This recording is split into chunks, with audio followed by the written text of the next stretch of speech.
Greetings everyone, P. Pardo here from Sea of Tranquility. Welcome to another edition of Ranking the Albums. Today we're going to take a look at the very cool catalog of UK Doom / Stoner act Cathedral. Pretty influential band on the Doom scene. You know, they started off, you had that very first album, The Forest of Equilibrium, which, burst on the scene in the beginning of the 90s. Heavy, Sabbathy, sludgy riffs, and those growling vocals. Slow, depressing, ominous, and most of all, heavy.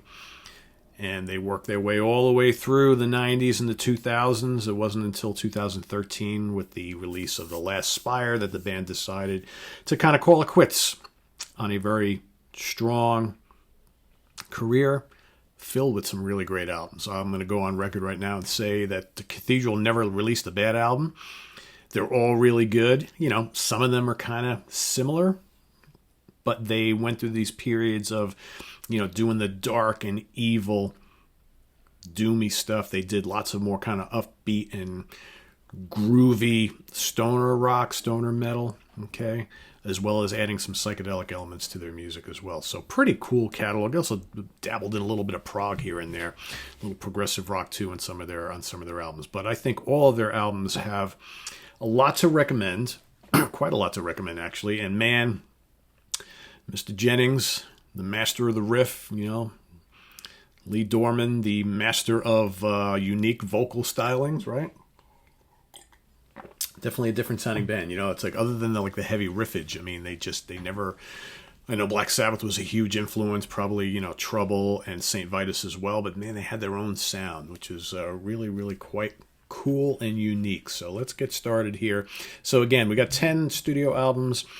I don't dislike any of these. This was, my list has got all sorts of corrections and arrows and no, move this here, move that there. I could honestly change this ranking tomorrow again because, they have a couple that I just really like a little more than the rest, and then all the others are just equally pretty damn solid. So kind of hard to put them in a ranking, but I did the best I could here. So I'm going to go at number 10, and a couple of these I don't have physical copies of, so I won't actually show them. But number 10, I'm going to go with The Seventh Coming from 2002. These guys were also fairly consistent with releasing albums every couple of years. Early on they were pumping one out a year, but then they would go 2, 3, 4 years between albums before they finally called it a day. But, The Seventh Coming, good album, pretty damn heavy. Phoenix Rising, Skullflower, pretty crushing track. The Empty Mirror, Nocturnal Fist, good, booming, beefy doom metal. All right. A good album. Next up for me, number 9. I'm going to go with The Guessing Game from 2010. Another really, really strong album. I wish I had this CD too because I love the album cover on this. Their album covers, the artwork is usually really, really good. This one came out on Nuclear Blast Records. This one has, probably from my taste, probably the most amount of kind of psychedelic elements. This album is pretty experimental for Cathedral, I think. While it has its kind of crushing, doomy stoner stuff, there's also a lot of kind of atmospheric moments and lots of experimentation that you could either call psychedelia or prog, right? Some long tunes. Funeral of a Dream is very strong. Death of an Antichrist. Anarchist, Cats, Incense, Candles, and Wine is good. Edwidge's Eyes, all right, you got 2 discs here, a lot of, Requiem for the Voiceless, pretty cool. Journey into Jade, a lot of these albums kind of slow, heavy, ponderous, but with all sorts of cool instrumental bits thrown in here and there. It's a good album. I think, I give them credit for kind of experimenting a little bit and doing something a little different. So I never have an issue with that. So, all right, so next up, and where are we at? Number 8. Again, my order kind of changed around a lot in the last couple hours. I'm going to go with 2005's The Garden of Unearthly Delights. Pretty strong album. Again, another one of those albums I think that has lots of interesting little psychedelic bits going on here and there. It's another Nuclear Blast release. Tree of Life and Death, Upon Azrael's Wings, Fields of Zagara, Oro, The Manslayer, some recommended tracks from that particular record. I dig it. Same thing. My number 7 is going to be Endtyme from 2001. And Endtyme is like one of those interesting kind of releases. I think this one, they have different artists working on the album cover is a little bit different. Again, I don't have this one to show. Dave Patchett, I believe, is the guy who did most of their album covers. Very, very good artist, by the way. But this one, a little bit different. I think this one's a little more kind of darker and doomy and gloomy. Kind of similar to maybe their first album, maybe the last Spire, the last release they did. Kind of has more of that kind of like, late 70s, early 80s doom sound. Right, a little darker than some of the other stuff, which is a little more upbeat, a little more groove to it. But still some good stuff here. Horse to Oblivion, Alchemist of Sorrows, Melancholy Emperor. Some good stuff on Endtyme from 2001. All right, definitely a solid record in my opinion. And where are we at now? So that was number 7, right? Yes. My number 6 is going to be, and this may surprise some of you, longtime fans of this band. My number 6 is going to be 1991's Forest of Equilibrium. It's the first album. Some of you might be like, but that is a doom metal classic. And I agree with you. It absolutely is. And I like this album a lot. This is, like I said, an essential doom release. Anybody who comes to me and says, give me 5, doom records that I must check out, you almost have to point to this one. Okay? But this album is a little different than a lot of their other albums. This one is really slow, ponderous, cavernous. Okay, you got Lee Dorian, who actually here he's kind of doing more of growls. Okay, you got the crushing, slow riffs of Gary Jennings and Adam Lehan, right? Mark Riffin's heavy, ponderous bass, Mike Small's drums. This is the original lineup. This is way different, very evil sounding, very dark, much different than what you would see starting with the follow-up album and all the ones going forward. So I still really like it a lot. I got to be honest with you, I like Lee's vocals better when he's doing the non-growling thing. And I don't always say that about a lot of guys who kind of do both. But I think, again, early album, kind of a very almost naive album for Cathedral, but still a classic of the, it starts with Picture of Beauty and Innocence, the big, long, epic track to start it all off with. You got A Funeral Request. You got Reaching Happiness, Touching Pain, Ebony Tears, Serpent Eve, all sorts of cool stuff on here, Soul Sacrifice. A classic of the doom genre. However, it's not one of my favorites from this band. So that goes to show you like how strong the rest of this catalog really, really is. Next up, I'm going to go for number 5. I'm going to go with the last thing they did from 2013, which is the last Spire. Again, some people might, probably like, well, I can't believe you're ranking their last one higher than their first one. I don't know. I really dig this last one a lot. So this is the slipcase. That's the album, actual album cover. If it's the last album they're ever going to do, man, they went on a high note. You got Paul Bearer, Cathedral of the Damned, Tower of Silence, Entrance to Hell, The Last Laugh, This Body, Thy Tomb. This is heavy. I would say probably next to the debut, this is probably the most crushing, doomy, and evil sounding of all their albums. It's almost like they bookended their career almost on similar high notes. Okay, or similar high notes, similar kind of tones, right? Everything kind of in the middle, did more of that kind of groove-laden kind of stoner type of thing, with plenty of doom, yes, but more accessible sounding, the clean vocals, or if you can call Lee Dorian's vocals clean, I'm not, yeah, they are, but he's definitely got a unique style, but not like the growling like you hear on this, and he even gets into some of those tones on here as well. So, but a very, very good album, a great kind of career finisher, I think.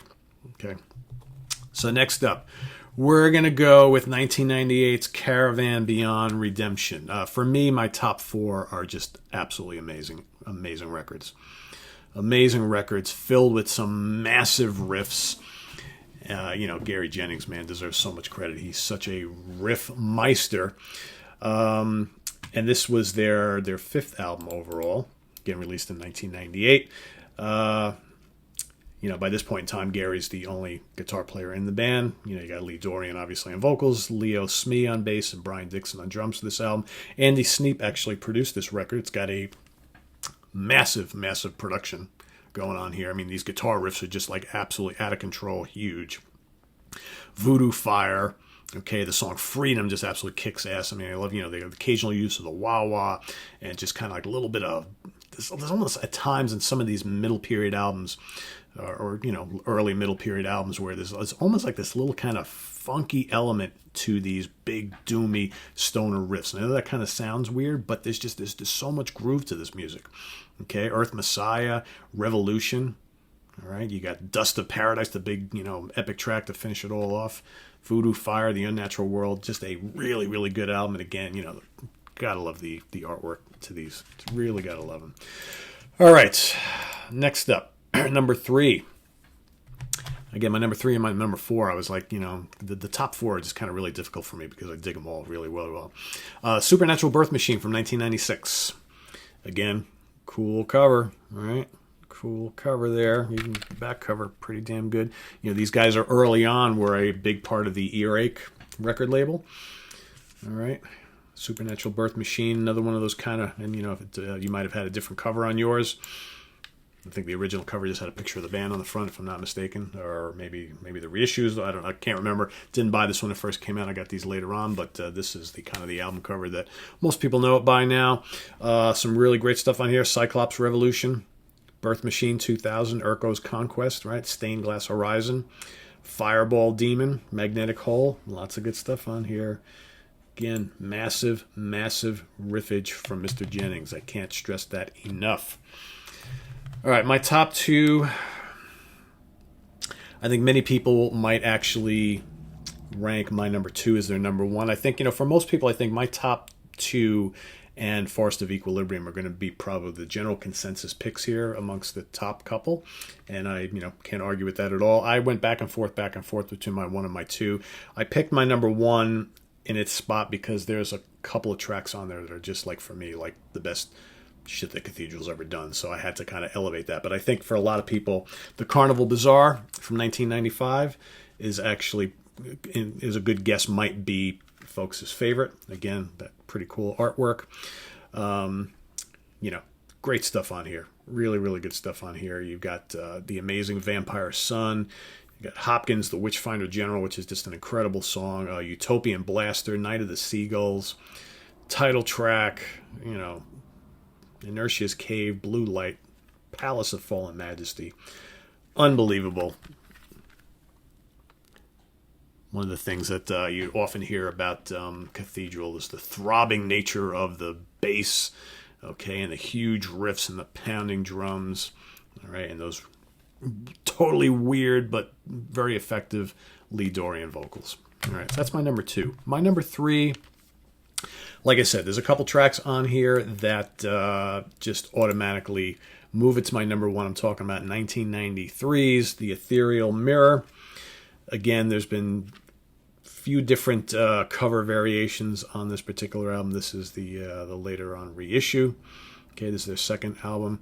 So here in the band, you've still got the dual guitar attack from the first album. So Adam and Gary both here. Lee on vocals. So here's their second album 2 years after the first one, pretty much moving away from the growling vocals. Right here, it's more of the clean stuff. Mark Ramsey Wharton on drums. Okay, Gary's playing bass and guitar on here. An enormous sounding album. Ride, Enter the Worms, tremendous. Perhaps my favorite Cathedral song of all time, Midnight Mountain, just absolutely crushing. Grim Luxuria, Fountain of Innocence, Jaded Entity, Ashes You Leave, Phantasmagoria. All right, did I mention Ride? If I didn't, I should have. Just an incredible album, incredible album. Again, once again on Earache Records. I think moving away from that kind of oppressing, ponderous, almost funeral doom from the first album. It's kind of like the first album is kind of like a mixture of like almost like, really cavernous death metal and like that funeral doom style. And while as great as it is, I love the direction that they started with on the second album and kind of moving forward. I just think these albums they're very listenable. They're very immediate. The riffs just like absolutely take hold of you and just pummel you into the ground, and there's so much groove. You can get into it, man. It's like, get your groove on. Could you ever think you can get your groove on to like a doom band or like a stoner band? Absolutely with these guys. Absolutely with these guys. So there you have it. That's my ranking for the mighty Cathedral. So again, number 1, let's recap the whole list. We got Ethereal Mirror coming in at number 1. Number 2, we've got the Carnival Bazaar. Number 3, we've got Spiritual Birth Machine. Sorry, Supernatural Birth Machine. I'm thinking of Spiritual Beggars. I just was sitting there thinking about Spiritual Beggars for a second and realizing that I haven't done a ranking of their albums, so I'm combining the two there. Supernatural Birth Machine, sorry. All right, number 4 is Caravan Beyond Redemption. Number 5, The Last Spire. Number 6, Forest of Equilibrium. Number 7 is The Garden of Unearthly Delights. Number 8, Endtyme. I think that's the way I did it, right? Something like that. Number 9, Guessing Game. And number 10, The Seventh Coming. Did I mix up those last two? The number 7 and 8? I'm not sure. I might have. Like I said, my notes are an absolute mess. I should have just rewrote them. I got scribbles all over the place, arrows pointing this way and that way. Anyway, it doesn't really matter. All good albums. All really good albums. So for those of you that ask me, Pete, where do I start with this band? I have nothing but Cathedral. I'd love to check them out. I would recommend my top 2 right off the bat without hesitation. Go out and get the Ethereal Mirror and Carnival Bazaar. If you want to just spend a couple extra bucks, go out and get Supernatural Birth Machine and the Garden of and Caravan Beyond Redemption. That's a great place to start. If you want something a little more kind of proggy and psychedelic, still with plenty of the doom and stoner stuff, then I would say go out and get the Garden of Unearthly Delights from 2005. That, not quite as successful as the other ones, I don't think, but I think that is more of a kind of a little more atmospheric, more experimentation on that album compared to some of the other ones, which are a little more kind of just heavy hitting in your face type of thing. But you know what? If you want to start from the beginning and you don't mind growling vocals and kind of more slow, ponderous funeral doom type stuff, then check out Forest of Equilibrium, right? So there you have it. So visit us on the web at www.seatranquility.org. We're on Facebook. We're on Twitter. Of course, we are on YouTube all the damn time. Stay tuned. We got coming up over the next couple days. A lot of stuff happening tomorrow. So we've got Martin Popoff on the show tomorrow for Top 10 Songs of the Babies. We've got Jeff Young coming on for Top 10 Songs of Steely Dan. Jack Toledano on Friday, Deep Cut Dive. Let's back that up. Jeff Young and myself, Deep Cut Dive of Steely Dan tomorrow. Friday, Deep Cut Dive with Jack Toledano of Judas Priest. I've also got Ranking the Studio Albums coming up with City Boy. Ranking the Studio Albums of New England based on a bunch of people asking for it the last couple of days. So those are small catalogs. We can kind of knock them out pretty quickly. What else? Next week on Monday, we've got Top 10 Songs with a whole cast of folks to tackle Motorhead. Okay, and what else am I missing? I know I'm missing other stuff. Anyway, a lot of stuff happening, so don't miss any of it. www.seatranquility.org. Follow us on Facebook, follow us on Twitter, and visit us here on YouTube all the damn time, all right? So we'll see you guys tomorrow. Take care. Have a good one. Bye-bye.